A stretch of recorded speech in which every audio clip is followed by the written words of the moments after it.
Hey everybody, how you doing? My name's Terry, also known as TBO. I decided to make a little video to talk about bodybuilding and fitness. I thought it'd be kind of cool to talk to you guys about what sparked my interest in bodybuilding and fitness. It's kind of cool how it happened for me. It's kind of a cool story, actually. I've always been into fitness on and off all my life. I was into like calisthenics and was into running for a few years, and I did a lot of yoga actually for a few years, but I never really got into the gym and tried to lift weights, just pick up the iron and build some muscle. So how it all happened for me was it was about 4 years ago, and I have a part-time job. I was going in on a Saturday morning. It was like 6:30 in the morning on a cold February morning, and I had some DVDs laying around, so I picked up one. It was a 2-disc set of Hulk movies from the 80s, and I'd already seen the movies, but I was looking on the special features on the back, and I saw this thing called Stand Tall, and it was a 80-minute documentary starring Lou Ferrigno. So I popped that in, not really knowing what to expect, and I totally was like blown away by it. I was really fascinated and just amazed by Lou and by the whole underground bodybuilding scene, which I didn't know anything about. And the documentary was about Lou trying to win the Masters Olympia in 1994. And so it was really cool. It starred Boyer Coe, and there were a lot of other big name bodybuilders showing up in the video. So it was really cool. And, it actually totally sparked an interest in me. And I actually went home that night, and I remember I didn't really have any weights or anything, but I just went upstairs and did a whole bunch of calisthenics and push-ups and sit-ups and dips and everything, and I actually threw my back out, which was funny. So for like the next 4 days, my back was totally gone. But the whole time that I was still motivated, I was still thinking about the video and everything, Stand Tall.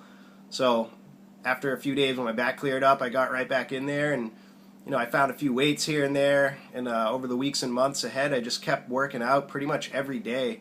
I started off doing like 20-set workouts, and I started doing a journal and keeping track of everything I was doing. I knew I had to work on all the different muscle groups to stay proportionate and everything, and so it just kind of became like a sudden hobby / lifestyle for me. And what's cool is, it came along at a really important time in my life, because about a year later, I actually went through a really painful divorce, and so that was like the darkest time in my life. And being really into the whole fitness scene and following bodybuilding on mainly YouTube, and actually bought a few bodybuilding magazines, and just the whole fascination which kept me involved in fitness, it really saved my life. It was a miracle for me. So I can't say enough about how much I appreciate bodybuilders and the motivation that they're putting out there for just regular people to just get into fitness and try to sculpt their body and to create something beautiful.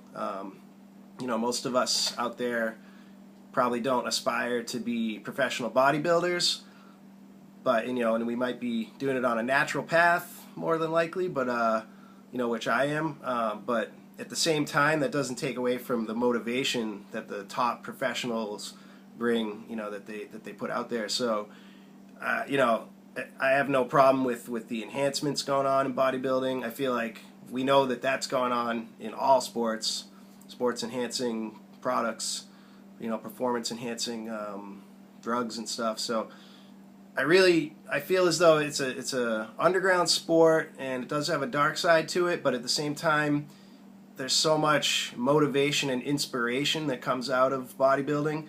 And I'll call it a sport, although I know some people choose to call it more like a pageant or a contest. Whatever it is, I just think it's totally cool, and it motivates me to get in the gym. So basically, for the last 3.5 years, I've been a member to one gym, and more recently, like 9 months ago, I actually joined a second gym, and I wasn't sure if I was going to phase out the first gym or not, but it turns out I really like them both right now. So, and they're both inexpensive, so I'm actually going to hang on to them both for a while and see how that goes. But it's just been great for me. It's been really a life-altering experience, and it's become a lifestyle. I feel like it's something I want to stick with forever. The first year especially, I was worried that I would lose interest or just kind of burn out on it. Like other hobbies that I've had in the past have kind of come and gone, but I kind of told myself, no way, not with this. This is my new lifestyle, and it's just all about being healthy, feeling great, feeling the best I've ever felt, being able to just say that I look the best I've ever looked and felt the best I've ever felt. I mean, that's what it's all about. So I can't say enough appreciation for the sport or the game of bodybuilding. Thank you to all you top professional athletes for putting out the YouTube videos and taking us behind the scenes and showing us, the whole world of bodybuilding. It's just something really fascinating. And if you guys haven't already checked out the whole bodybuilding scene, just go on YouTube and watch some bodybuilding videos. I highly recommend it. Gave me a lot of inspiration in life. So just real quick to talk about the Olympia 2014. I've been following Mr. Olympia for the last 4 years since Phil took the crown from Jay. And, this year, I like a lot of you guys, I'm sure, feel, I think Kai Green did have the edge. And Kai Green, I've been a big fan of Kai Green since I started looking into bodybuilding videos. I mean, he just jumped right out even 4 years ago. And he's got a unique look, obviously he's just got a unique structure that none of the other guys really have. So to me, he's the most aesthetic and just well-built bodybuilder that is out there right now. One of the biggest, but also one of the best, most just all around, his back, the legs. I mean, he's just kind of got that whole really unique, well put together package. I felt like Phil didn't come in as good this year. We all saw it. He had the gut and everything, and Kai was actually had his gut in control, and he had his whole physique in control. He came in almost as tight and as conditioned as 2012, but he came in with more mass and way more condition than he did last year, 2013. So he really should have won, guys. And I would have loved to see him win that solid gold Sandow. Everybody's frustrated, but at the same time, good for Phil. Good for Phil Heath. Props to Phil Heath. He's a 4-time Mr. Olympia, just like Jay Cutler. And my prediction of what's going to happen now is I think Phil's kind of fading out. I think he's got his mind on other aspects of the business more these days, and he's happy with his 4, especially the 50th anniversary. He's got to be happy with that. So he's a legend. He's all set. And I think what's going to happen is next year, Kai's going to storm in like he did this year. If he comes in looking like he did this year, and Phil comes in looking the way he looked, or worse, I mean, it's definitely going to be Kai next year. I think it's gonna be the year for him. And so that's my prediction. And then long term, I kind of have this feeling that Kai is going to win the next 2 years in a row. And then, unless there's any injuries, I think what'll happen is then Big Ramy will actually come in, and he'll have worked on his back and his calves and hamstrings, and he'll have it all put together, and then he'll become Mr. Olympia. I'm hoping that he can learn some English, because that's really important as well, to be an ambassador for the sport. So let's see what happens, but that's my long-term prediction. And then if that happens, I predict that Big Ramy will then be Mr. Olympia for 5 years. That's my prediction, and unless we see somebody else come along in the meantime, like another freak of nature.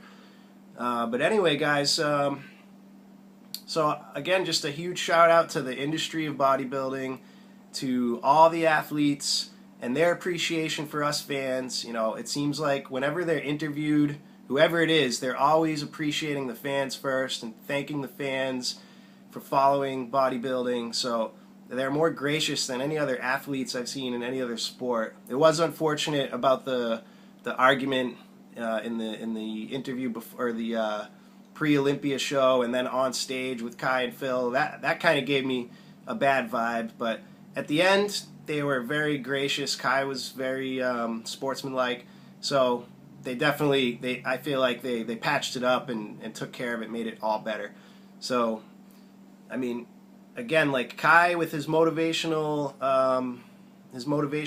words of wisdom and philosophies, I really appreciate those videos. And Big shout out there to Louis Marco, who's a guy that does a lot of videos that you guys, fans of bodybuilding, I'm sure have seen.